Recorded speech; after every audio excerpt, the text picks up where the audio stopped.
passionnel, crime de professionnels, règlement de compte. Toutes les pistes sont bien évidemment ouvertes. C'est très peu plausible qu'un professionnel utilise cette arme-là, à part pour brouiller les pistes. Il y avait un conflit entre Saad Halili et son frère. Prouvez-le. C'est ce que je leur ai dit. Un technicien d'investigation criminelle découvre à l'arrière l'enfant qui est prostré. Dans l'affaire de la tuerie de Chevaline, une interpellation. Il ressemble à l'homme qui se trouvait sur place. C'est un fou d'armes. Tout colle. Bienvenue sur RMC Découverte pour de nouveaux dossiers Carl Zéro. Nous sommes en Haute-Savoie, sur les hauteurs d'Annecy, et c'est ici, dans la commune de Chevaline, un petit village de 200 habitants, que s'est déroulé un des crimes les plus violents et les plus mystérieux surtout de ces dernières années. Le mercredi 5 septembre, sur un parking isolé, route de la Combe-d'Ir, les corps de 3 membres d'une même famille anglo-irakienne, les Al-Hili, en vacances dans la région, et celui d'un cycliste français, Sylvain Mollier, sont découverts, chacun avec au moins 2 balles dans la tête. De plus, une petite fille de 7 ans est entre la vie et la mort. La scène est littéralement d'une violence absolue. Crime commandité, piste locale, internationale ou tueur fou? Toutes les hypothèses sont envisagées. Qui était la cible? Quel était le mobile? Et surtout, qui pourrait être l'auteur de cette tuerie? Enquête.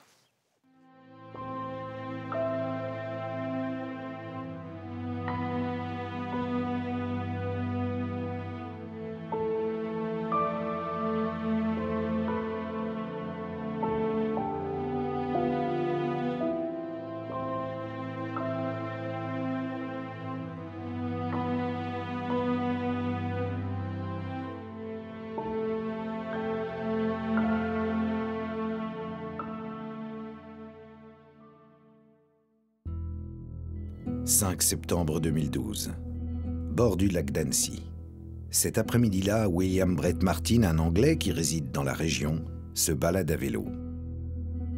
Il n'est pas loin de 15h30 quand il commence à gravir la route de la Combe-d'Ir, sur la commune de Chevaline.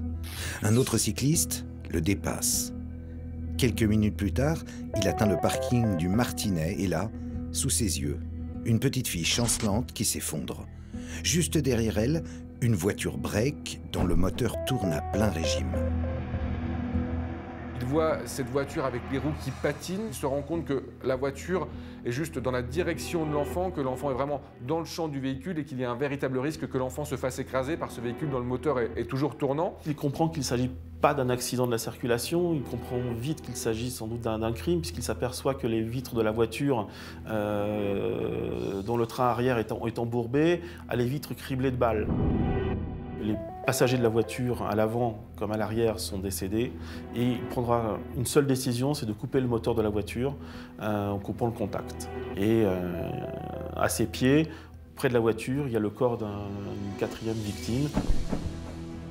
William Brett Martin tente alors d'ouvrir la portière, mais elle est bloquée. Pas le temps de réfléchir. Il brise la vitre côté conducteur et coupe le contact. Il est vraiment le premier témoin, le témoin clé. Une petite fille grièvement blessée, 3 morts dans la voiture et un 4e à terre qu'il reconnaît tout de suite. Il s'agit du cycliste qu'il avait doublé quelques minutes plus tôt. La scène est insoutenable. Il se dit que de toute façon, il doit d'abord prioritairement prévenir les secours et à ce moment-là, son téléphone portable ne passe pas. Sur cette zone-là précisément, il n'a pas de réseau, donc il décide de laisser la fillette sur place. Avant de quitter la scène de crime, Brett Martin prend soin de mettre la petite fille en position latérale de sécurité. Il enfourche alors son vélo. Son objectif, trouver de l'aide le plus rapidement possible. Et là, sur cette route, il va croiser un randonneur français qui monte avec 2 amis qui partaient pour passer une nuit dans la montagne.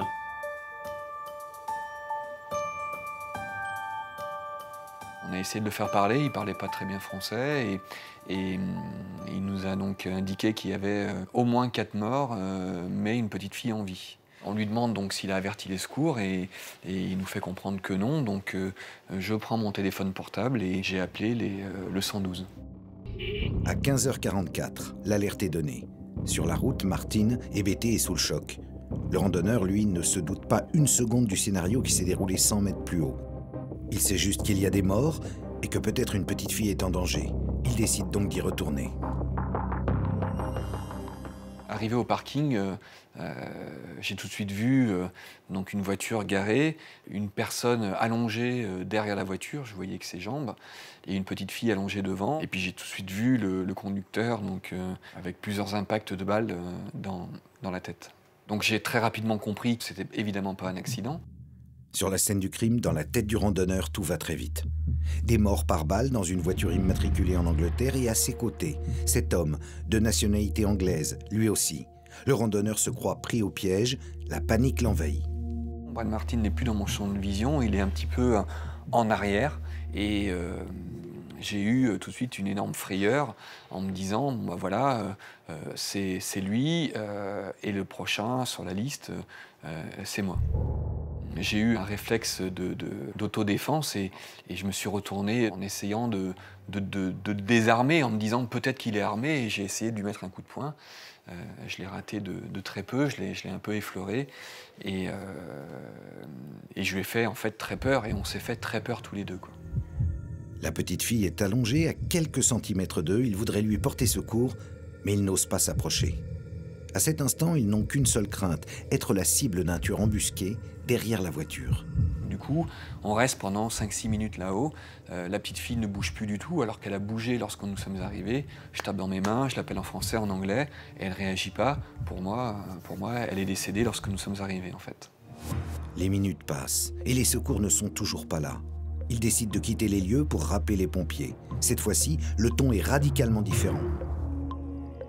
Je dis cette fois les choses de façon beaucoup moins calme que la première fois, en leur disant mais dépêchez-vous, il y a 4 morts, on sait de quoi ils sont morts par balle. Il est un peu plus de 16 heures quand pompiers et gendarmes arrivent sur la scène de crime.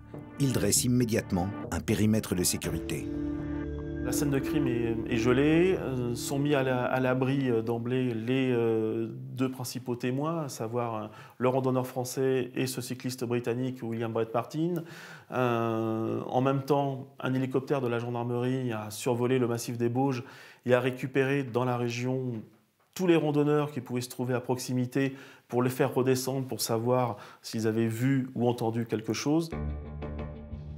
La décision est prise de ne pas approcher des corps, afin de garder le maximum de preuves possibles. La petite fille, entre la vie et la mort, est téléportée d'urgence vers l'hôpital de Grenoble, où elle sera tout de suite placée en coma artificiel. Dans le coin, c'est du jamais vu. 60 gendarmes de la section de recherche de Chambéry sont mobilisés. Très vite, les journalistes se pressent autour du périmètre de sécurité. Le premier sur place, c'est Alexis Olivier, de 8 Mont-Blanc.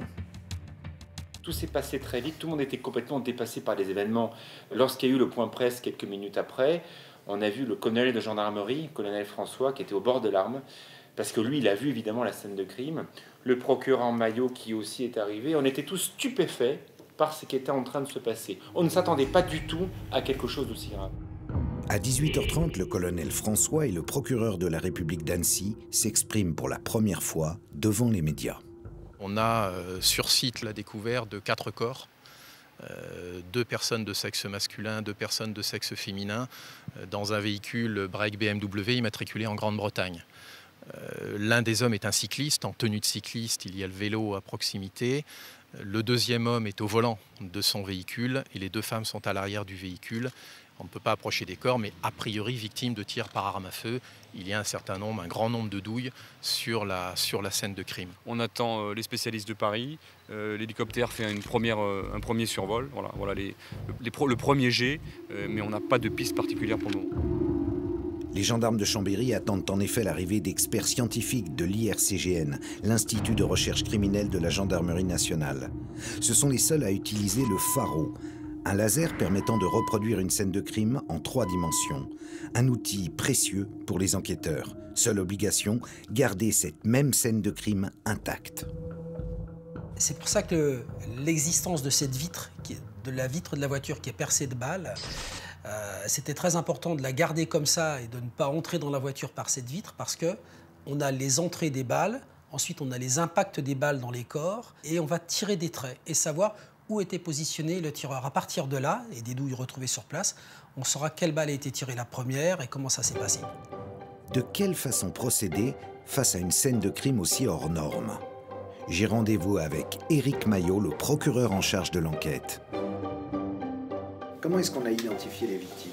Grâce aux Anglais, à la plaque Grâce à la plaque d'immatriculation et effectivement grâce à l'aide des Britanniques, l'équivalent du ministère de l'Intérieur, des préfectures britanniques, de leur système de carte grise, qui a permis de se dire que vraisemblablement c'était la famille propriétaire du véhicule qui se trouvait dans ce véhicule. Et le cycliste, il est identifié plus rapidement ou pas? Il est identifié très rapidement, effectivement. Il avait des papiers d'identité sur lui. Est-ce qu'on met en place un plan style épervier pour tout de suite empêcher... Il y a effectivement un plan qui est mis en place, sauf que, comme on ne sait pas ce qu'on cherche, c'est extrêmement aléatoire. Je veux dire, vous mettez en général en place des plans éperviers lorsque vous recherchez un véhicule identifié en fuite. Là, vous avez un cycliste anglais qui est arrivé sur place, qui a alerté très rapidement la gendarmerie. Les gendarmes sont arrivés. On n'a pas vraiment de raison de mettre en place un plan très particulier. Y compris avec le fait qu'il y ait la frontière suisse qui est quand même pas très loin, faut peut-être prévenir les Suisses. Ça se fait pas forcément dans l'instant. On ne prévient que si on sait ce que l'on cherche. Autrement, vous leur dites quoi? Il y a une tuerie abominable qui vient de se produire. Soyez attentifs. Attentifs à quoi? Ouais. En début de soirée, les gendarmes de Chambéry connaissent l'identité des victimes. Il s'agit d'une famille de vacanciers anglais, les Halili, et de Sylvain Mollier, un habitant de la région.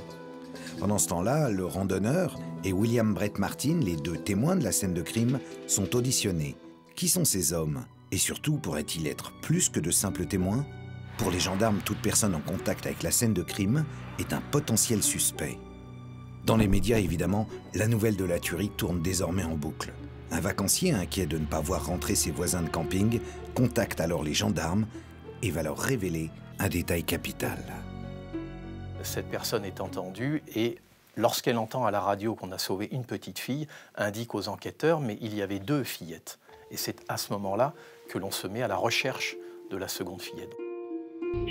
Il est 23 h. Les techniciens de l'IRCGN viennent d'arriver sur la scène de crime. Les recherches pour trouver la fillette commencent. Quand ils vont savoir qu'il y a 2 enfants, ils vont tenter de comprendre si elle n'a pas disparu dans les bois. Donc des battues sont organisées. Comment la présence d'une fillette aurait-elle pu échapper à leur vigilance? Il faut la retrouver, vite. Un technicien d'investigation criminelle qui ouvre la voiture découvre à l'arrière, sous les jupes de sa mère et de sa grand-mère qui portent des robes longues,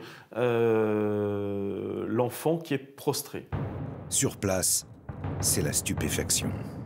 C'est vraiment surréaliste à ce moment-là. Je ne sais pas si c'est arrivé d'autres fois dans l'histoire récente.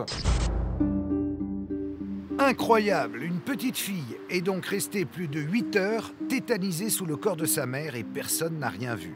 Juste après cette découverte, la polémique va enfler. Synergie, le plus grand syndicat policier, et Claude Guéant, l'ancien ministre de l'Intérieur, dénonce un excès de centralisation de la part de la gendarmerie. Concrètement, on reproche aux gendarmes d'avoir choisi d'attendre 8 heures leurs collègues de l'IRCGN, leur structure de recherche, plutôt que de faire appel au laboratoire de la police scientifique qui, lui, est situé seulement à 1 heure de la scène de crime.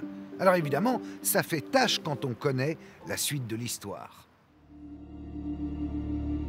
Zina, 4 ans, est choquée mais indemne. Quelques heures plus tard, face à la presse, le colonel François revient sur cette découverte. Pendant ce travail d'approche du véhicule, on n'a, nous aussi, pas remarqué ni entendu la petite fille, ce qui est effectivement surprenant, mais c'est comme ça. Dans les médias, cette découverte fait l'effet d'une bombe. Mais le procureur, lui, nie toute erreur de procédure.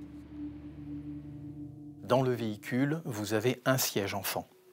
Une fillette à l'extérieur, un siège enfant. Visuellement, rien ne permet de penser qu'il y a nécessairement une autre fillette à découvrir. Un siège bébé pour une gosse de 7 ans, si je ne me trompe. Elle a 7 ans au moment des faits. J'ai rarement vu des enfants de 7 ans dans un siège bébé. C'est bien joli tout ça, elle s'en est sortie, la petite. Mais si elle aussi avait été grièvement blessée à l'intérieur de la voiture, elle aurait tenu pendant combien de dizaines d'heures comme ça? Premier coup dur pour les enquêteurs. Mais qui peut en vouloir à une famille de touristes anglais? Que ce soit leur caravane ou le break familial, tout ce qui touche de près ou de loin aux Halili est passé au peigne fin. Disques durs, ordinateurs, téléphones portables, mais aussi de nombreux documents administratifs sont collectés. Sur la scène de crime, 24 douilles sont retrouvées, dont 15 autour de la voiture. L'arme utilisée serait un pistolet semi-automatique. Le 6 au soir, soit plus de 24 heures après le crime, le procureur communique une nouvelle fois avec la presse. Il y avait une sauvagerie absolue, une volonté de tuer, crime passionnel, crime de professionnel, règlement de compte. Toutes les pistes sont bien évidemment ouvertes, mais à l'heure qu'il est, il est beaucoup trop tôt pour en dire davantage.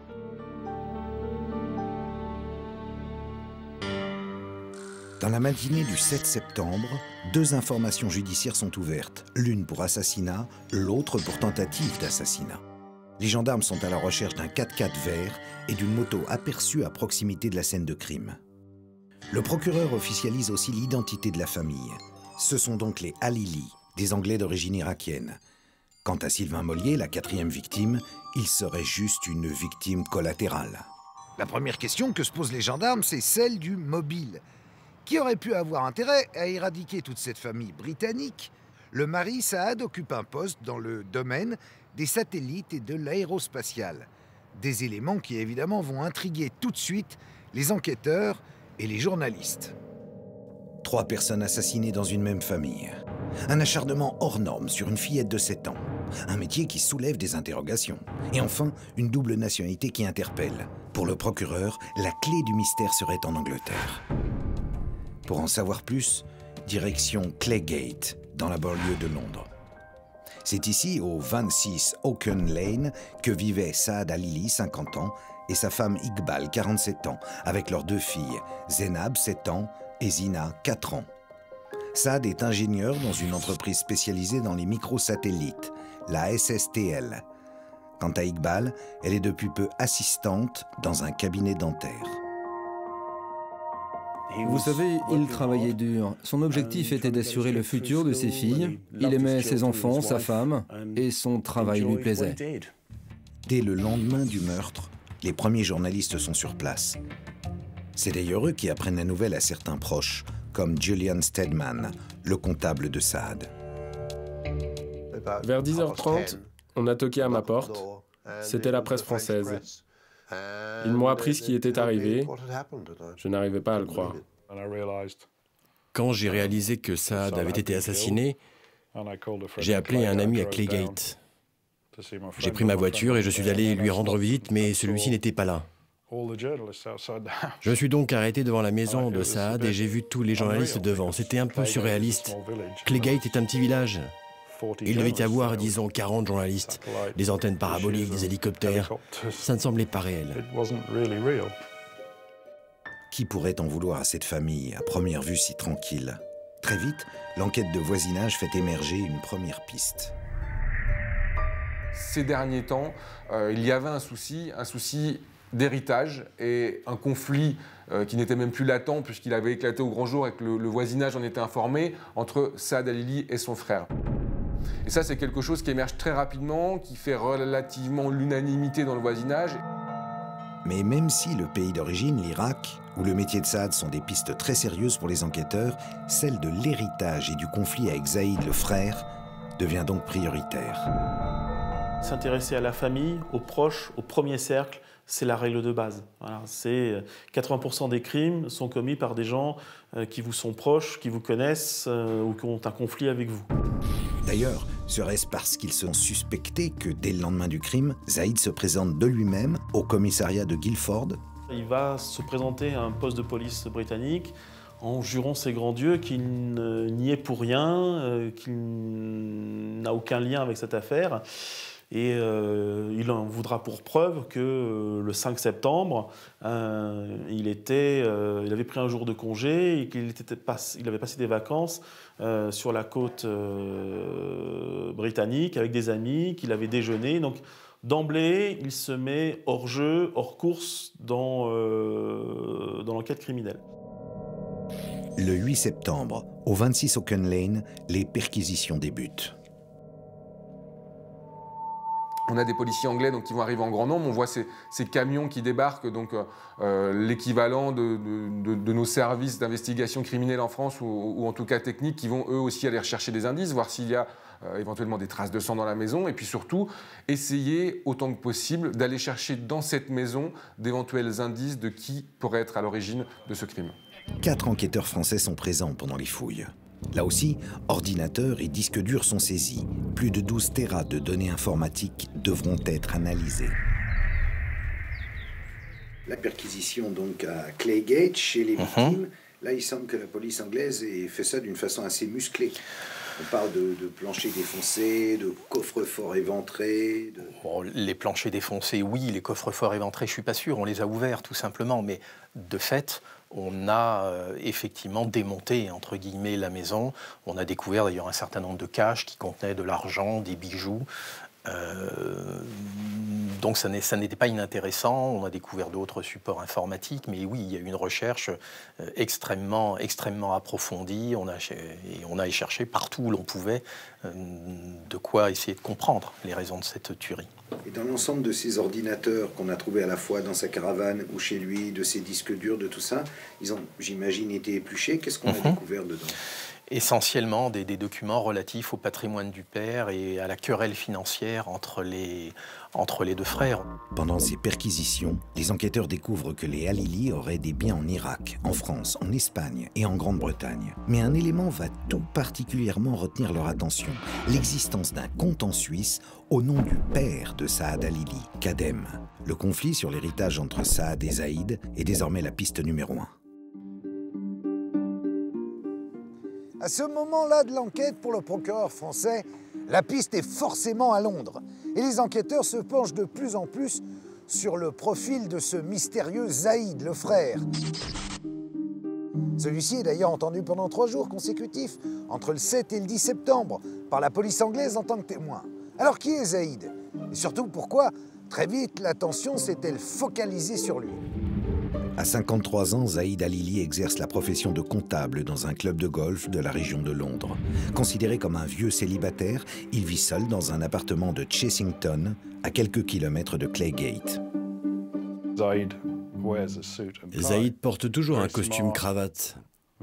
Il est très élégant, toujours tiré à 4 épingles, avec une coupe de cheveux entretenue, rasée de près. C'est quelqu'un qui aime les chiffres, mais ce n'est pas quelqu'un qui aime les gens.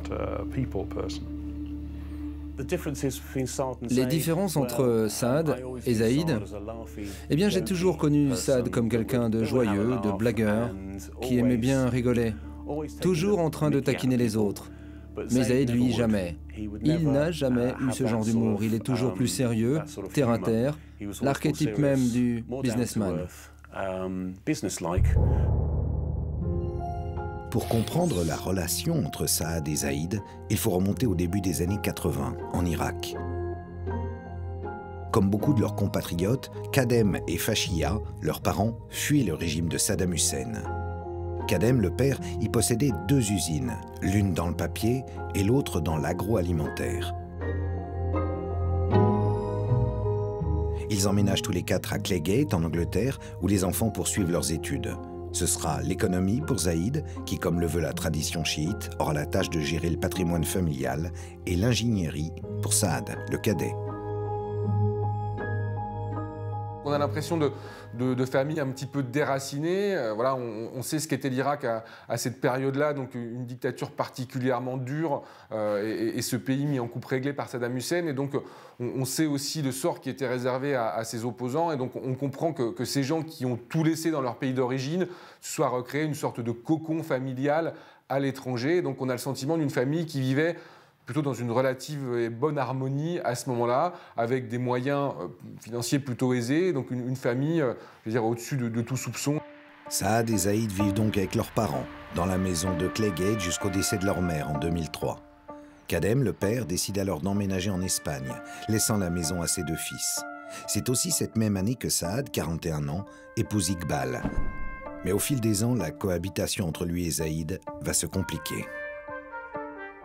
Quand il voyait son frère cadet, lui, qui avait une vie de famille, 2 petites filles, une situation prospère, un métier d'ingénieur, ça le mettait hors de lui intérieurement. Il revendique toujours ce rôle de frère aîné qui, pour lui, lui accorderait tous les pouvoirs sur son frère Saad. Or, Saad, aujourd'hui, n'est plus dans cette logique-là de la famille moyen-orientale. Donc, il n'est plus du tout, il ne veut plus être soumis à son frère aîné. En 2011, Zaïd finit donc par quitter la maison familiale pour prendre son propre appartement. Je crois que son père lui a donné de l'argent pour acheter un appartement, car il avait réalisé que Saad avait des enfants et c'était compliqué de cohabiter au sein d'une même maison. S'il y a 2 familles, c'est très certainement plus simple, mais une famille et une personne célibataire, ça ne fonctionne pas vraiment. Je sais que lorsque son frère a déménagé fin 2011, Saad a changé les serrures pour empêcher Zaïd d'entrer dans la maison.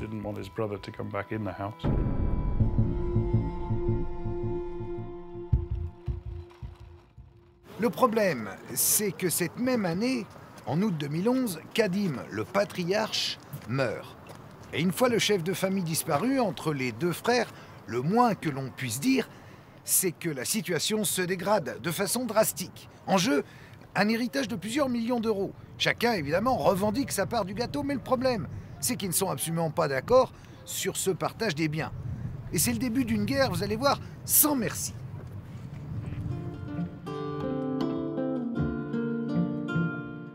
C'est à Miras, en Espagne, que Kadem Halili s'éteint en 2011. Juste après sa mort, Suzanne, l'agent immobilier qui lui avait vendu le studio dans lequel il habitait, reçoit la visite des 2 frères.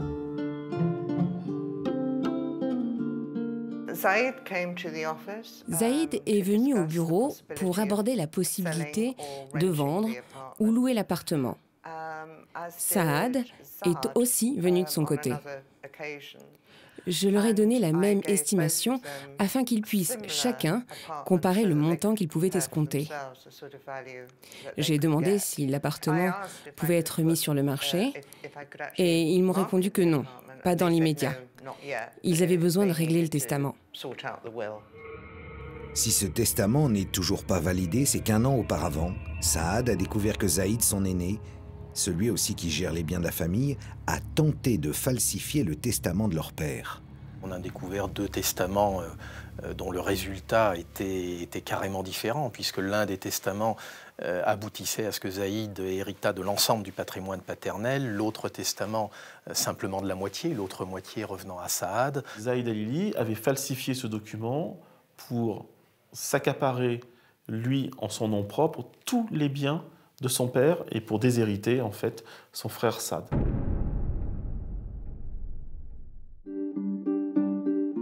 À la mort de Kadem, leur père, les biens se répartissent de la façon suivante. La maison familiale en banlieue de Londres, estimée à 1 500 000 €. L'appartement de Zaïd à Chessington, le studio en Espagne qui vaut près de 100 000 €, une maison en Irak d'une valeur d'environ 1,5 million d'euros, et enfin, un compte en Suisse à Genève sur lequel dorment 965 000 €. Le patrimoine est donc important. Mais le cœur du problème, c'est cette maison de Claygate dont la valeur a décuplé ces dernières années. Saad m'a confié qu'il considérait que sa mère lui avait légué la maison, qu'elle était de sa responsabilité, sa propriété, en fait que c'était sa maison. Il était en train de négocier avec son frère la répartition de l'argent de l'héritage. Saad voulait garder la maison de Claygate, mais il disait que son frère voulait la moitié de l'argent et la moitié de la maison. Au final, Saad a donc dit « Prends l'argent et je garde la maison ». Parce qu'avec son travail, Saad avait assez d'argent pour payer la nourriture, les factures, ce genre de choses. Mais il ne pouvait pas se permettre d'acheter la maison. Il avait vraiment très peur de la perdre. Comme en témoignent ces échanges sur le net, entre les 2 frères, la guerre est déclarée. Il a fait faire un testament par mon père, mais il ne m'a rien dit. C'est une fraude. Il lui a fait signer une feuille blanche. Comment peut-il être mon frère? Les derniers temps, Saad Halili était extrêmement préoccupé par ce conflit familial, qu'il en avait nourri une dépression, qu'il avait même hésité un moment à se faire hospitaliser du fait de l'impact nerveux de ce conflit avec son frère. Et Saad Halili était tellement préoccupé qu'il avait peur que son frère ne vienne voler dans la maison de Claygate, dont il avait conservé les clés, un certain nombre de documents ayant trait à la succession. Saad m'a demandé conseil sur ce qu'il devait faire, et je lui ai dit qu'il devrait sans doute engager un avocat, parce que c'était un problème d'ordre juridique. Dès lors, les deux frères ne communiquent plus que par l'intermédiaire d'un avocat. En août 2012, soit un mois avant sa mort, Saad obtient finalement un cavit, une lettre officielle de la Cour de justice qui suspend provisoirement la procédure testamentaire. Donc l'héritage reste quand même un mobile sérieux. C'est un mobile, mais vous savez comme moi qu'on ne passe pas d'un mobile à un coupable si facilement que ça. Bien que la police ait entendu Zaïd à plusieurs reprises, aucune preuve matérielle ne le lie directement à la tuerie de Chevaline. Aux yeux de la justice anglaise, c'est pour l'instant un simple témoin. Mais pour combien de temps? Je crois qu'il faut rester extrêmement prudent. On sait très bien, à supposer que le frère Zaïd Halili soit l'auteur ou le commanditaire de cette tuerie, c'était à peu près le meilleur moyen pour lui de ne jamais toucher un centime de l'héritage de son père. On sait en même temps que les meurtriers ne raisonnent pas non plus de manière toujours très juste lorsqu'ils commettent leur forfait. Donc c'est une possibilité. La piste de Zaïd étant pour l'instant dans l'impasse, les enquêteurs se penchent sur les derniers jours de la famille Halili. À commencer par la raison de leur voyage. Pourquoi ont-ils décidé de partir faire du camping sur les bords du lac d'Annecy alors que Zeynab, l'aîné des enfants, vient tout juste de reprendre l'école? Rappelez-vous, lors des perquisitions, les enquêteurs ont découvert l'existence d'un compte bancaire en Suisse au nom du père de Saad Halili. Et la Suisse, c'est à moins d'1 heure d'Annecy. Un lien entre ce départ précipité et ce fameux compte en banque? Souela, la mère d'Iqbal, victime elle aussi de la tuerie, venait de perdre son époux. Selon un ami de la famille, elle aurait donc décidé de transférer l'argent de son défunt mari sur un compte suisse au nom de ses petites filles. On sait aussi que Saad voulait voir le banquier de son père à Genève, deux coïncidences qui sont troublantes. Serait-ce la raison de leur séjour à Annecy? Il a été établi que Saad avait pris contact le lundi avec son banquier en Suisse pour retirer de l'argent. Il avait la signature? Pas forcément pour retirer de l'argent, mais pour essayer de régler une fois pour toutes cette question du compte bancaire. Est-ce qu'il voulait le faire fermer? Est-ce qu'il voulait récupérer les fonds qui s'y trouvaient? Ce qui, à mon avis, était strictement impossible compte tenu du litige successoral existant entre les deux frères. Mais en tout cas, il voulait essayer d'avancer dans la liquidation de la succession de son père. Le 29 août 2012, Saad, Iqbal, leurs deux filles et Souela quittent donc Claygate direction la France. La caravane était toujours prête à partir et il y avait en permanence de la nourriture, de l'eau, des batteries pleines. La caravane faisait partie de la famille. En revanche, dans leur entourage, personne n'était au courant de cette semaine dans les Alpes françaises. Saad ne m'avait pas dit qu'il avait prévu de partir en vacances en France. Il est parti soudainement. Je pense que les problèmes avec la maison et son frère commençaient à lui peser. Mais il ne m'en a pas parlé. La famille rejoint Douvres, prend le ferry et traverse la France par étapes jusqu'à destination. Ils passent la première nuit en Haute-Savoie au camping de l'Europa. Une première journée tranquille, sereine, il fait beau, grand beau. Le lendemain, le dimanche 2 septembre, une campeuse hollandaise surprend Saad en pleine discussion avec un inconnu. Un homme en costume est vu dans le camping en train d'avoir une conversation animée, selon les témoins les plus proches des autres emplacements du camping, avec Saad Halili. Alors qu'est-ce que ça veut dire animé en fonction des avis de chacun, des cultures de chacun, si ce n'est qu'il y a un élément qui a troublé certains des observateurs de cette scène, c'est qu'à un moment donné, cet homme a tambouriné de la main sur le capot du break BMW. Voilà, donc est-ce qu'il avait rendez-vous? Est-ce qu'il les a retrouvés? Qui était-il? Le lundi, à 16h, les Halili changent de camping et décident de s'installer au solitaire du lac, à quelques centaines de mètres de là. Cet inconnu pourrait-il être à l'origine de ce déménagement précipité? 2 jours après, le 5 à 13 h, le break familial quitte le camping et prend la route de la montagne. Une après-midi de vacanciers, a priori, bien ordinaire. Alors les dernières minutes des Halili sont parfaitement lisibles pour les enquêteurs, puisqu'ils vont retrouver dans la voiture un appareil photo numérique, celui de la grand-mère, qui, au cours de cette balade, a pris de nombreuses photos sur le village de Doussard. Et cet appareil affiche à chaque fois l'heure et la date des photos. Donc on sait pertinemment à quel endroit ils se sont arrêtés. Sur ces dernières photos, les Halili ont l'air sereins. Ils ont continué ensuite leur promenade pour arriver ici, sur ce parking, entre 15 h et 15 h 35. Mais pourquoi se sont-ils arrêtés? Étaient-ils perdus? Auraient-ils tenté de retrouver leur chemin grâce à ce panneau d'orientation? Une chose est sûre, on sait que Saad était plutôt de nature anxieuse, paranoïaque. Jamais il ne se serait arrêté s'il avait vu quelque chose de suspect. Alors qui est arrivé le premier? Le cycliste? Le break familial? Est-ce que le tueur les attendait embusqués, là, quelque part dans les buissons? Mystère.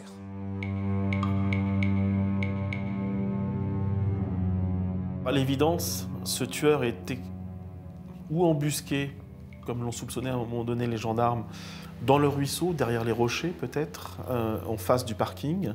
Est-ce qu'il y a eu une altercation? Est-ce que ce tueur attendait quelqu'un?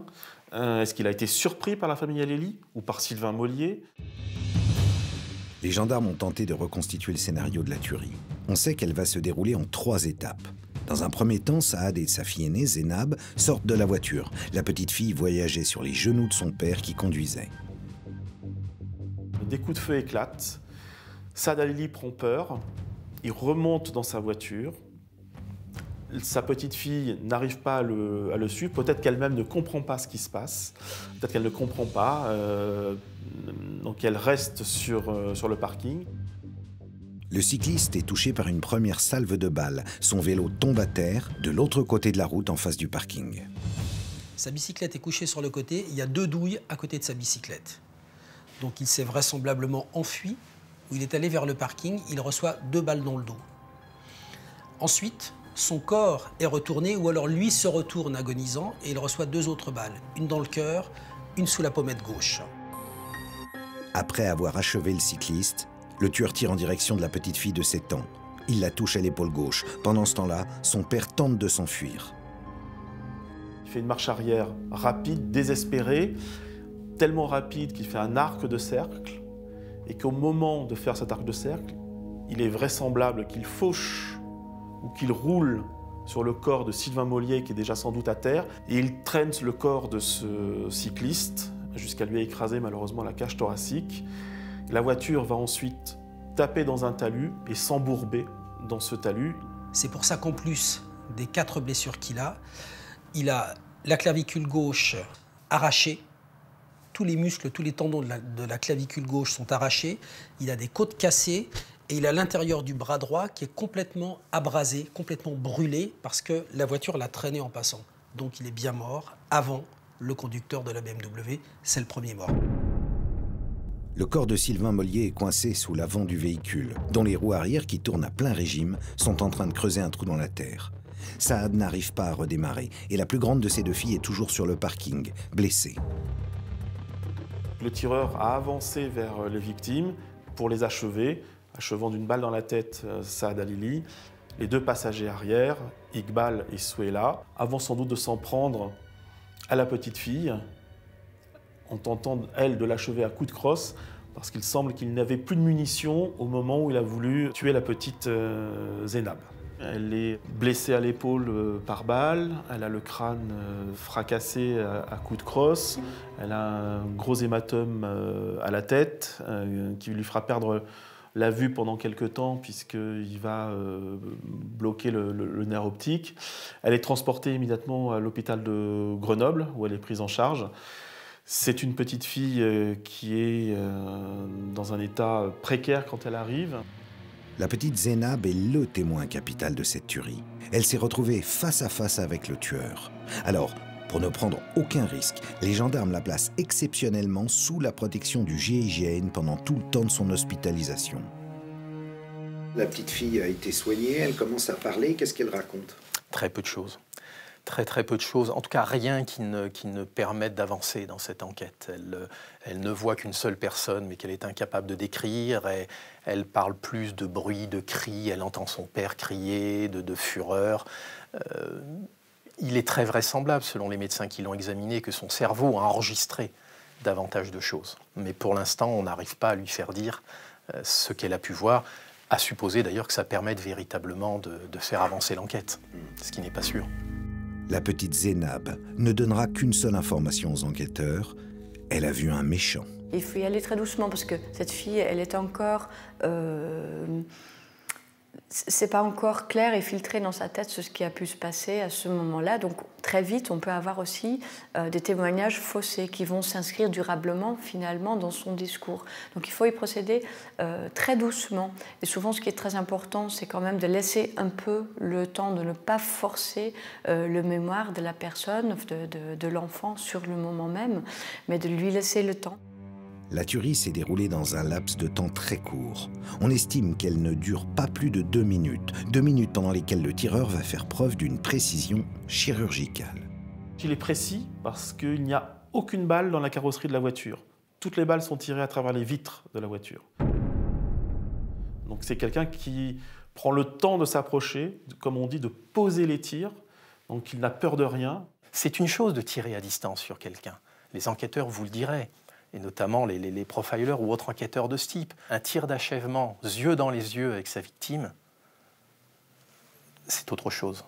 C'est réellement autre chose.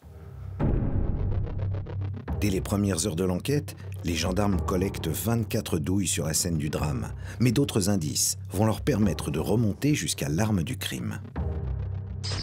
Hormis les douilles, les étuis, comme on dit, qui ont servi à signer l'arme utilisée, ils ont retrouvé aussi un petit détail qui a longtemps été gardé discret, c'est que le tueur, lorsqu'il a voulu fracasser le crâne de la petite Zénab, il a laissé de micro-éclats de la plaquette de crosse sur le crâne de la gamine. L'analyse de ces fragments révèle que le tueur n'a utilisé qu'une arme, un pistolet automatique, le Luger Parabellum P06, avec 3 chargeurs. Les chargeurs, c'est ce qui permet de penser qu'on a affaire à un tireur très expérimenté. Ça peut être un mercenaire, un militaire en rupture de banc, ou que sais-je. Donc tout est envisageable. Mais en tout cas, quelqu'un extrêmement aguerri au maniement des armes et qui a rechargé, effectivement, à 3 reprises. Nouveau lien avec la Suisse, l'arme du crime. En effet, jusque dans les années 30, le Luger était en dotation dans l'armée helvétique. Le retrouver au cœur de cette tuerie est donc assez déconcertant. Michel Chapaz, un armurier de la région, va m'éclairer sur ce modèle. Voilà. Ah oui, mais ça, on le voit toujours dans les films sur la dernière guerre. Voilà. Il n'y a pas de balles dedans. Hein. Non. Donc c'est quand même une arme de collection, quoi. Ça fait rétro. Ça intéresse un collectionneur. Combien de balles on peut mettre à l'intérieur? Avec le ressort, il devait y avoir à peu près 8 cartouches, il était en ligne. Ça correspond donc 8 à plus 1 dans le canon 9, à mon avis. Et alors, on l'arme comment, ce truc-là? La genouillère. Un pistolet de calibre 7,65, pas évident à armer. C'est en frappant la petite fille avec la crosse que le gars a pu perdre une Il a cassé un morceau, il a perdu. Et il a perdu le bas de la crosse. Voilà, le bas. C'est comme ça qu'ils ont pu l'identifier. Il faut quand même taper fort pour casser oui, ça. mais il a dû s'acharner, et ça veut dire qu'il a perdu ses moyens. Le Luger est une arme peu fiable. Elle s'enraye facilement. Un choix étrange de la part du tueur, un véritable casse-tête pour les enquêteurs. Plus le temps passe, plus on se dit ce qui effectivement pouvait paraître comme une curiosité, une arme plutôt ancienne, pas forcément très facile à maîtriser, quoique extrêmement précise comme arme dès lors que l'on effectue des tirs rapprochés. Ceci dit, on s'aperçoit les mois passant qu'elle est complètement intraçable. Donc ce qui peut paraître comme une curiosité est peut-être une extrême subtilité. Le problème pour les enquêteurs de l'IRCGN, c'est que ni l'arme ni le calibre ne sont répertoriés dans leur base de données, appelée le fichier cible. Celui-ci recense pourtant plus de 20 000 références. C'est la première fois, j'en ai parlé avec les services de police, avec les experts, qu'on voit une arme comme ceci sur une scène de crime. C'est un petit peu comme si vous alliez attaquer une banque avec une traction avant. C'est une arme qui est complètement dépassée. C'est très peu plausible qu'un professionnel utilise cette arme-là à part pour brouiller des pistes. Un professionnel va prendre une arme de plus grande capacité, va prendre une arme beaucoup plus moderne, beaucoup plus fiable. Qui aurait pu utiliser une arme aussi particulière? Un tueur professionnel? Un collectionneur? Parce que seuls 4 Luger de ce type ont été recensés par les gendarmes dans la région. Ça fait pas beaucoup. Alors, qui pourrait bien être ce tueur qui, rappelez-vous, a quand même vidé 3 chargeurs, tiré 24 balles à bout portant? Un tueur qui abat froidement 4 personnes, s'acharne sur une fillette de 7 ans, tout en oubliant la petite dernière cachée à l'intérieur de la voiture. Une scène de crime inédite. Pour les experts en criminologie, difficile de comprendre qui pourrait être l'auteur de cette tuerie. Donc ça serait quelqu'un dont, je dirais, l'imagination destructrice serait de se rendre singulier, de se rendre original, de faire, comme le disent certains de ces criminels hors normes, une œuvre exceptionnelle en tuant des gens qui ne lui sont rien, avec lesquels il n'a aucun lien apparent, antérieur, aucun mobile compréhensible pour les tuer, d'emblée, parce qu'il y a des protagonistes qui ne se connaissent pas avant et qui sont morts en même temps, et en même temps, le criminel ne s'est pas suicidé comme dans un meurtre de masse. Donc, ce que j'ai pensé, c'est que c'est une rareté sur le plan criminologique. Les enquêteurs sont à nouveau dans l'impasse. Et si le tueur avait commis ce quadruple meurtre simplement pour le plaisir de tuer? On a croisé toutes les données possibles, tous les hôpitaux psychiatriques, nord de l'Italie, Suisse, région Rhône-Alpes, les gens répertoriés comme violents, les gens ayant des casiers judiciaires, les amateurs d'armes de toute nature, militaires, tireurs, chasseurs. À un moment donné, on ne vous dit pas que la piste est complètement fermée. On vous dit simplement qu'on ne voit pas comment aller plus loin sur cette piste-là. Ça ne signifie absolument pas que le tueur n'est pas local. La piste locale n'est pas totalement enterrée, mais pour l'heure, les enquêteurs avancent sur une autre piste. Rappelez-vous, lors des perquisitions, ils avaient saisi pas moins de 12 téras de données informatiques. Au fil des mois, le décryptage progresse et commence à porter ses fruits. Près d'1 an après le drame, le procureur d'Annecy confirme que Saad Halili avait en sa possession une somme gigantesque de documents industriels qu'il n'était a priori pas censé avoir. Le scénario, bien que rocambolesque, d'un Saad Halili espion, éliminé par un service secret ou par un concurrent agressif, est donc à l'étude. Depuis 2 ans, Saad Halili travaille comme consultant à la SSTL, une société spécialisée dans la réalisation de microsatellites. Mais dans son entourage, étonnamment, personne ne connaît vraiment son activité professionnelle. Un de ses meilleurs amis nous dit qu'il était quand même relativement discret sur son travail. Il s'exprimait peu là-dessus, on le questionnait peu, on ne savait pas exactement ce qu'il faisait. Il nous disait voilà, je suis consultant dans l'aéronautique. On se rendra compte après aussi dans l'aérospatiale. Et donc on a quand même du mal à savoir de quoi il s'agit. Depuis 2008, la SSTL est une filiale de l'entreprise EADS Astrium, un des 2 principaux constructeurs européens de satellites. Une société qui travaille en lien étroit avec la Russie, la Chine, mais aussi l'Afghanistan et l'Iran. On sait que sa société a travaillé à la conception de 2 satellites absolument essentiels pour l'État français, pour les services de renseignement français, puisqu'on a ces 2 satellites qui participent à ce qu'on a appelé un petit peu les grandes oreilles des renseignements français. Donc on a quand même des applications à la fois civiles, par exemple sur le nucléaire, et militaires, qui sont quand même extrêmement, de mon point de vue, stratégiques. Dès le début de l'enquête, son entourage professionnel est entendu, sans succès.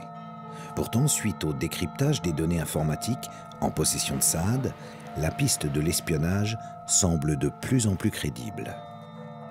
On cherche effectivement à la creuser. Il est sans doute très facile de transformer un satellite civil en satellite militaire. On n'en sait strictement rien. Donc d'après l'entreprise, d'après les supérieurs hiérarchiques de Saad Halili, son activité, je dirais, n'était pas commercialisable, si on pense à l'hypothèse d'un espionnage industriel. On ne le sait pas, c'est une piste qui est très sérieusement investiguée par les Britanniques. Il y aura sans doute également une expertise parce que chacun des dossiers sur lesquels il a travaillé, pris individuellement, peuvent ne pas forcément présenter d'intérêt. Prix globalement, ils peuvent en présenter, peut-être pour certains pays étrangers. Ça reste à creuser comme hypothèse de travail. Le problème, c'est qu'effectivement, on a le sentiment également qu'il y a des actes non professionnels, quelque part, dans cette préméditation. Parce que quand les choses s'effectuent dans ce registre, généralement, elles sont faites discrètement, elles sont faites efficacement, ou alors elles sont loupées. Les victimes de Chevaline auraient-elles été la cible d'un assassinat commandité?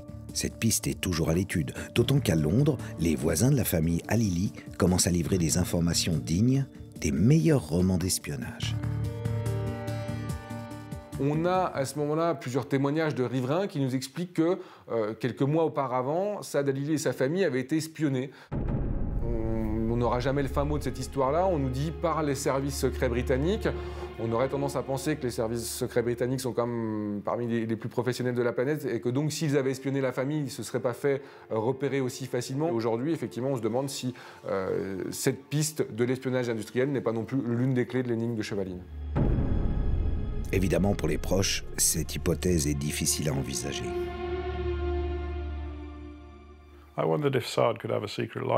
Saad aurait-il pu entretenir une double vie? Je me suis posé la question, mais Saad était comme un livre ouvert. S'il avait eu une double vie, je pense qu'il aurait dit « Au fait, j'ai une double vie, ne le répète à personne, mais en réalité, je fais ci, je fais ça. » Saad n'a jamais parlé de quoi que ce soit en relation avec des satellites militaires à la SSTL. Même s'il avait pu mettre la main sur des informations secrètes qu'il aurait pu vendre, je ne crois pas qu'il l'aurait fait. Il n'aurait jamais mis sa famille en danger, même pour de l'argent. C'était un ingénieur mécanique, donc il dessinait des parties de satellites qui étaient utiles sur un plan mécanique, j'imagine. Mais cela n'impliquait absolument rien de high-tech ou rien de secret à ma connaissance.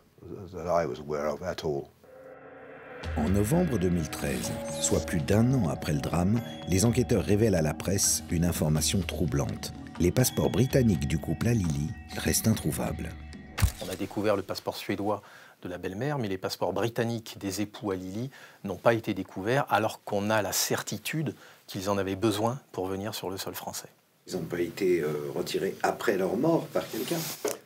En termes de timing, compte tenu du créneau dans lequel les faits se sont déroulés et de l'arrivée de William Brett Martin sur les lieux, cela paraît extrêmement peu probable. Les ont-ils perdus? A-t-on volé ces documents d'identité dans la caravane quelques jours auparavant? Personne ne le sait. C'est très très étonnant. Parce qu'on sait que Saad Halili était quelqu'un de prudent, de méfiant, et qu'il avait toujours ses papiers sur lui. Ce qui veut peut-être dire que le tueur a récupéré ses passeports comme la preuve de son forfait accompli. L'affaire de la tuerie de Chevaline n'est décidément pas une enquête comme les autres. Plus les mois passent et plus les pistes ou les fausses pistes se multiplient. Une véritable gageure pour les enquêteurs. Les gendarmes ont ouvert ce qu'ils appellent un immense cahier des coïncidences, ce que les Anglais appellent, eux, de leur côté, le « yes, but », le « oui, mais ». À chaque fois qu'il y a une certitude, elle est contrecarrée par un doute, un petit élément qui fait que, bah tiens, c'est peut-être pas aussi évident que ça. Voilà, et c'est toute la complexité de cette affaire. Des coïncidences qui commencent dès le jour du crime, avec William Brett Martin.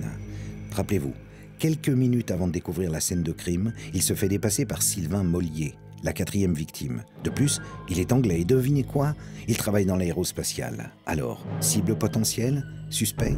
D'emblée, il a été suspecté, puisque lorsqu'il arrive sur les lieux, de fait, il le pollue un peu la scène de crime. Donc pour un enquêteur, quelqu'un qui se trouve sur une scène de crime dans les instants qui la suivent peut nécessairement être soit un témoin, soit l'auteur, soit un complice. Ça aurait pu aussi être le tueur et que le tueur appelle les secours.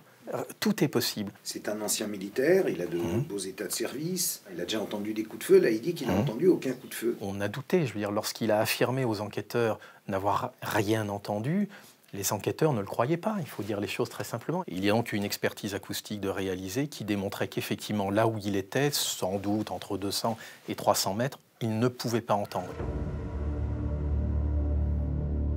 À Londres, Tom Simons, reporter pour la BBC, est le premier à avoir interviewé Brett Martin, seulement quelques jours après le drame.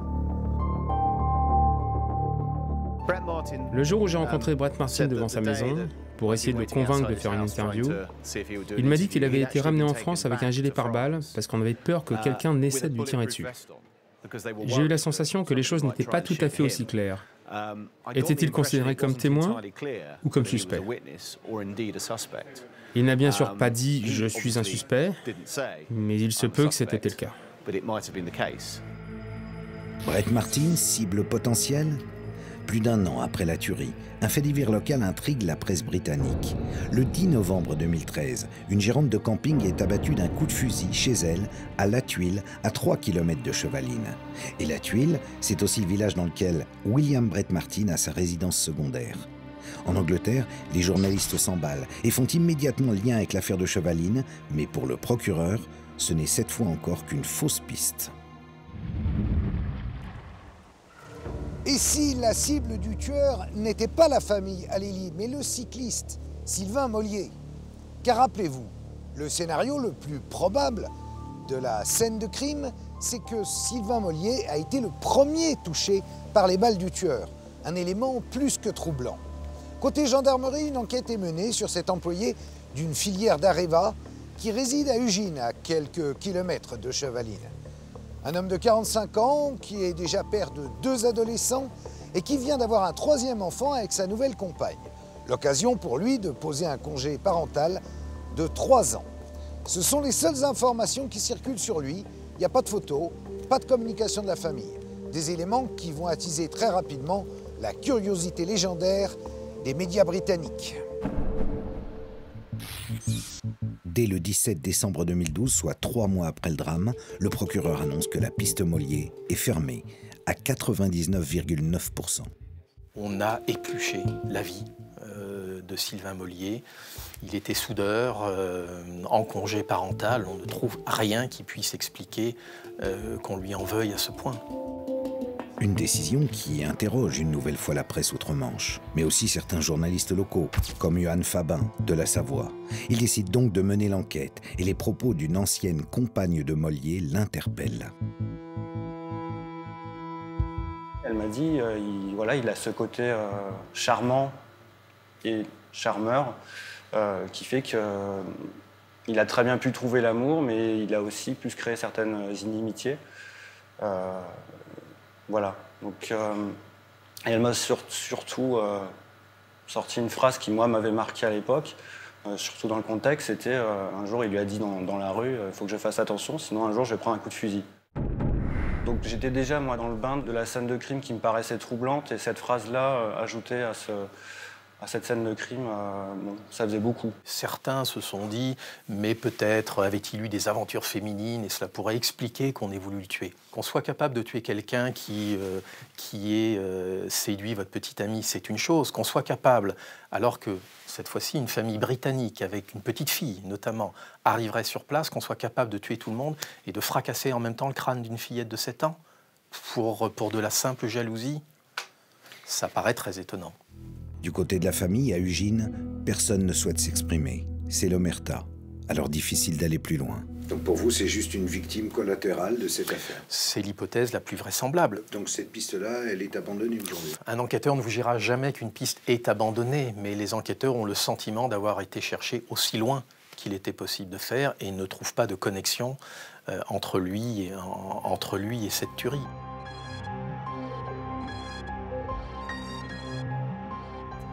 Reste l'Irak, une des 3 pistes évoquées dès le début de l'enquête par le procureur. Du côté des enquêteurs, aucun détail sur ce pan de l'histoire n'est communiqué. En revanche, quand on interroge les proches ou ceux qui ont côtoyé la famille, les langues se délient.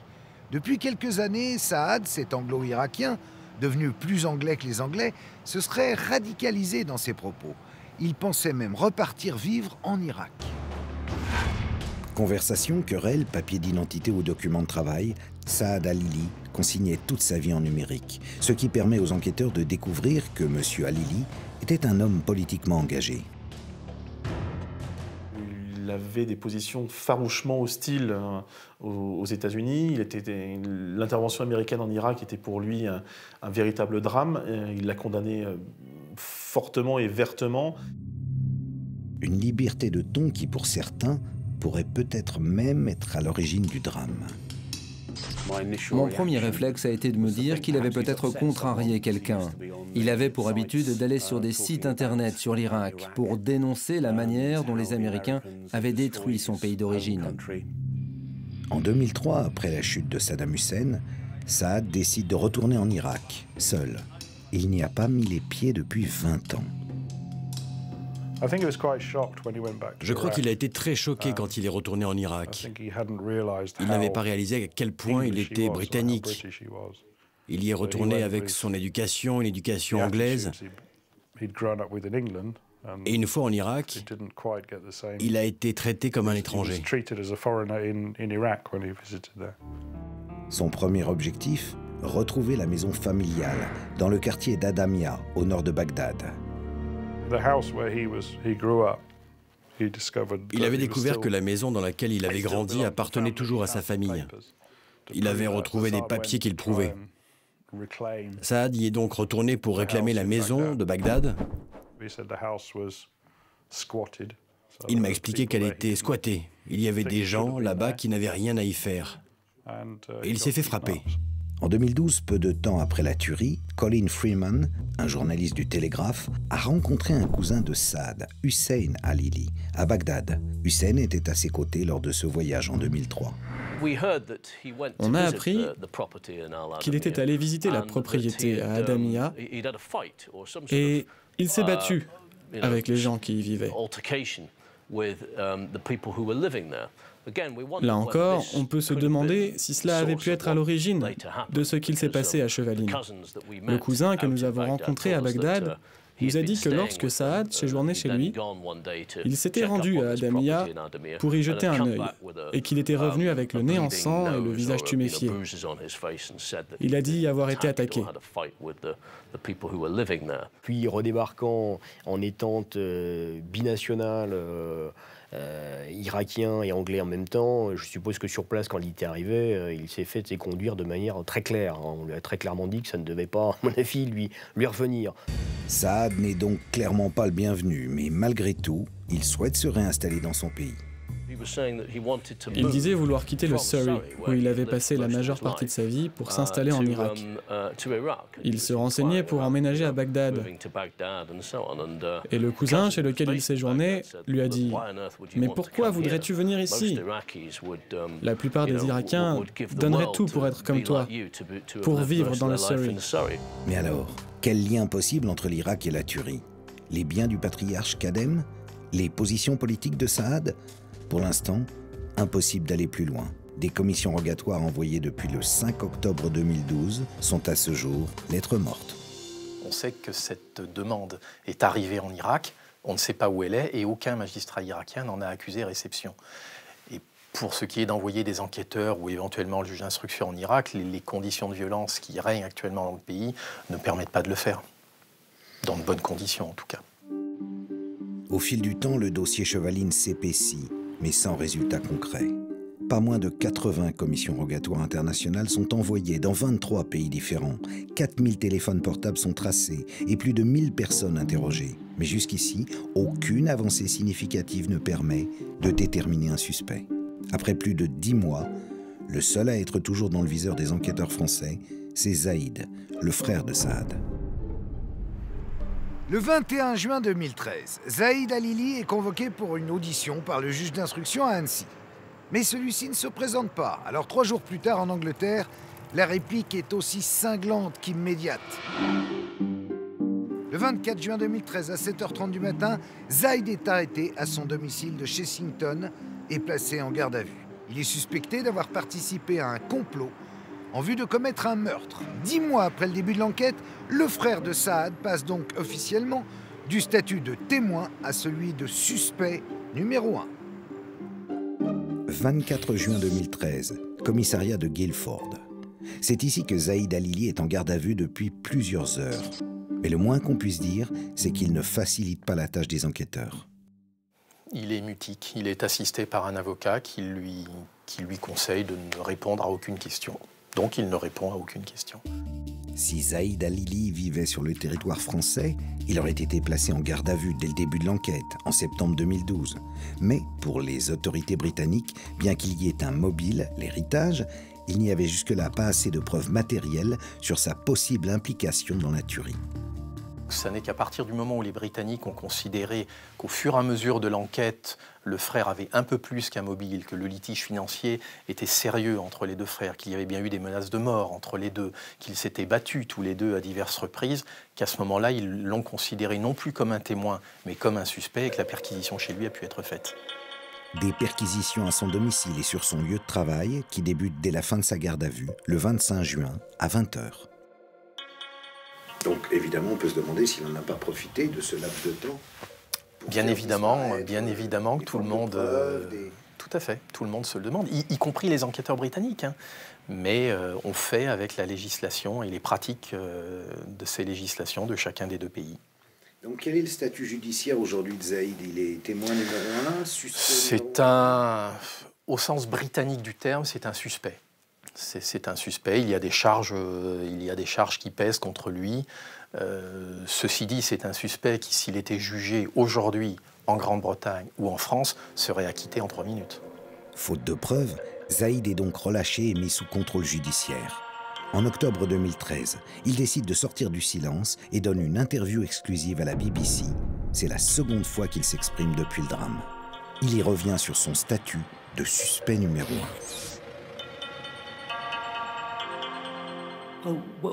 Quel est le mobile? En fait, je veux dire, comment le mobile, c'est une chose. Prouvez-le. C'est ce que je leur ai dit.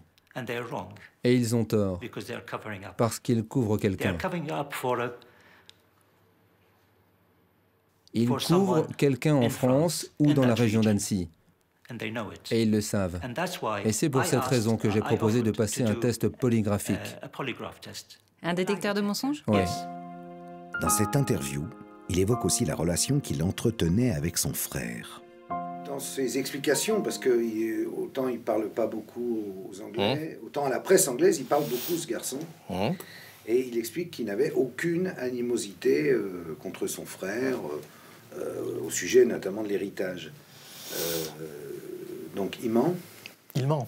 Il ment, il l'a reconnu lui-même. Non pas qu'il mentait, mais lors de ces 2 interviews, au moins 2, mais j'en ai 2 en mémoire à la BBC, la première fois, il a effectivement affirmé qu'il s'entendait parfaitement avec son frère, qu'il était extrêmement endeuillé lorsqu'il avait appris le décès de ce dernier. Lors de sa seconde interview, il a reconnu publiquement s'être battu avec son frère une petite année auparavant, et il a reconnu qu'il ne s'entendait pas si bien. Donc je dirais, on a au moins la preuve publique d'un mensonge de la part de Zaïd Halili. En revanche, pas un mot sur ses moyens frauduleux pour essayer d'obtenir l'argent de son père. Non, il le conteste, mais c'est établi de manière certaine par le dossier. Il dit aussi que la police française a mal fait son travail, que les enquêteurs ont menti. Il serait étonnant qu'il complimente la gendarmerie française. Ceci dit, je ne vois pas comment il peut porter un regard pertinent sur l'action de la justice française. N'oubliez pas qu'il est pour l'instant également considéré comme victime. Il a perdu son frère dans cette histoire et qu'il a donc juridiquement les moyens d'accéder au dossier. Il ne le fait pas. En effet, le comportement de Zaïd Halili interroge. D'un côté, il se dit victime du système judiciaire français et de l'autre, il ne fait aucune démarche pour se porter partie civile. Une attitude qui forcément alimente le doute.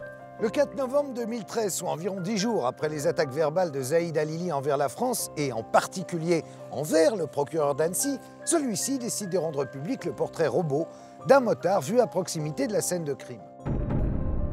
Un portrait que la police avait en sa possession depuis le tout début de l'enquête en septembre 2012. Mais alors me direz-vous, pourquoi choisir ce moment-là pour le diffuser? Retour le lendemain du drame, le 6 septembre 2012. Ce jour-là, les gendarmes recueillent le témoignage de 2 agents de l'ONF, l'Office national des forêts. La veille, autour de 15h30, ils auraient échangé quelques mots avec un homme en moto blanche. Cette même moto recherchée depuis le début de l'enquête. Les agents l'auraient alors réorienté vers la route de la Combe d'Ir. Bien évidemment, ils ont vu son visage et on a pu, grâce à ces 2 témoignages, établir un portrait robot. Donc ce portrait robot, on l'avait dans les 72 heures qui ont suivi le meurtre. Ce portrait robot montre un homme blanc, casqué, avec un collier de barbe.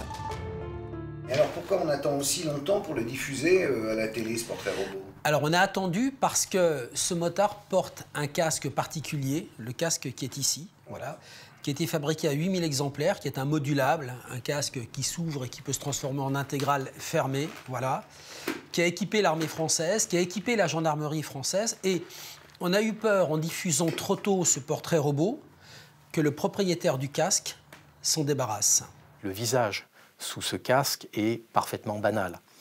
Parfaitement banal, légèrement comprimé, également par le casque, s'agissant d'un casque intégral.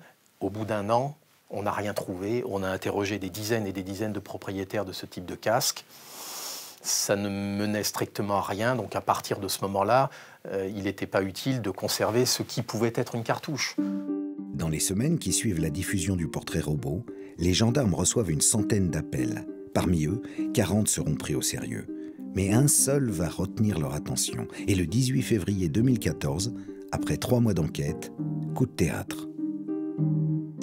Cette information BFM TV qui nous parvient à l'instant dans l'affaire de la tuerie de Chevaline qui remonte à septembre 2012. Il y avait eu 4 morts sur cette petite route de Haute-Savoie. Cécile Olivier, vous êtes sur place pour BFM TV.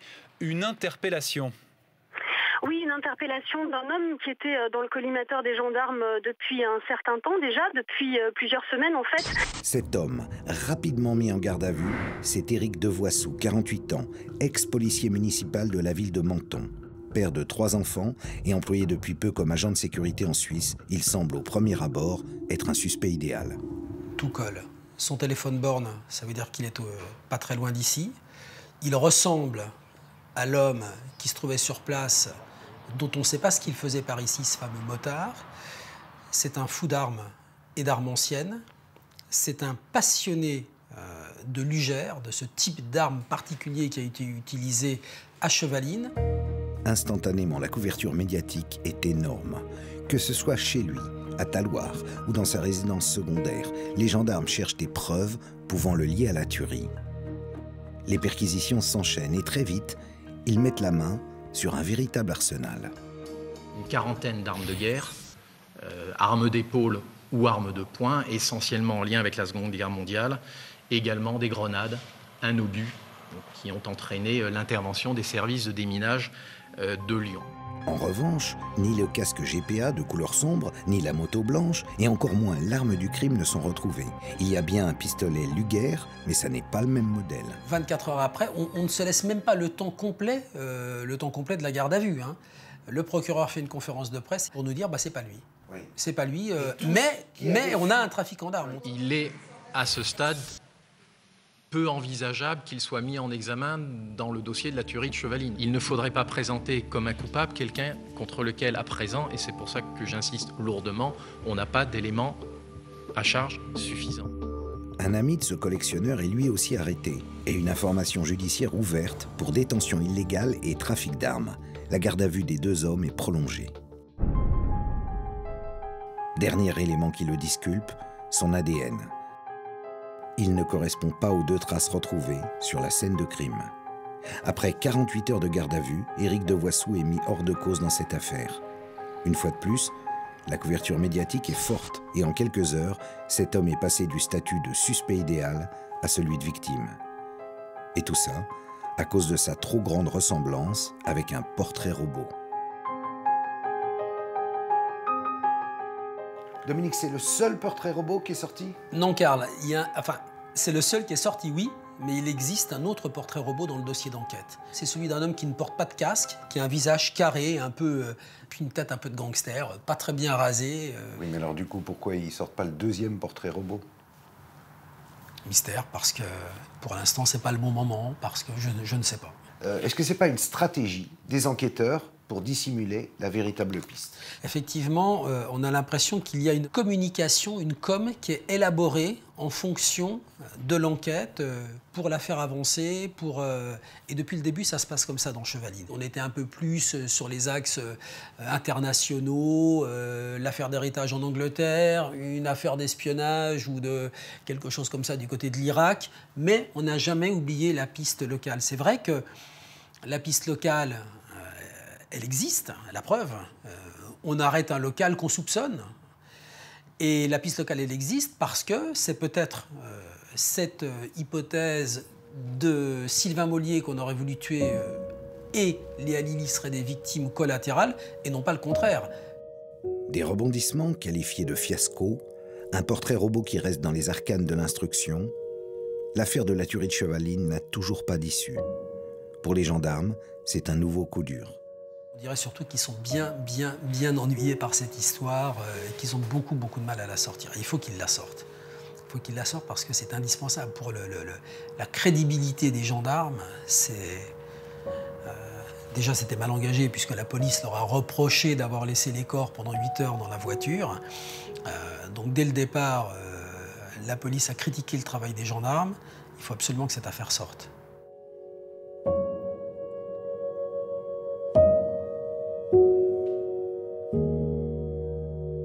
Est-ce que vous pensez qu'un jour, on va voir le bout du tunnel, on saura la vérité? On verra bien. C'est sûr que je souhaiterais une issue relativement rapide, même pour les enquêteurs qui sont toujours extrêmement motivés sur cette enquête. En même temps, on sait bien, de même que l'actualité chasse une information, en chasse une autre, c'est vrai aussi des affaires et des dossiers. Et on ne peut pas mettre entre parenthèses des dizaines de dossiers criminels dont les victimes méritent tout autant que l'on trouve les auteurs de ces meurtres parce qu'on a un dossier hors norme. Donc le temps est un peu l'ennemi des enquêteurs.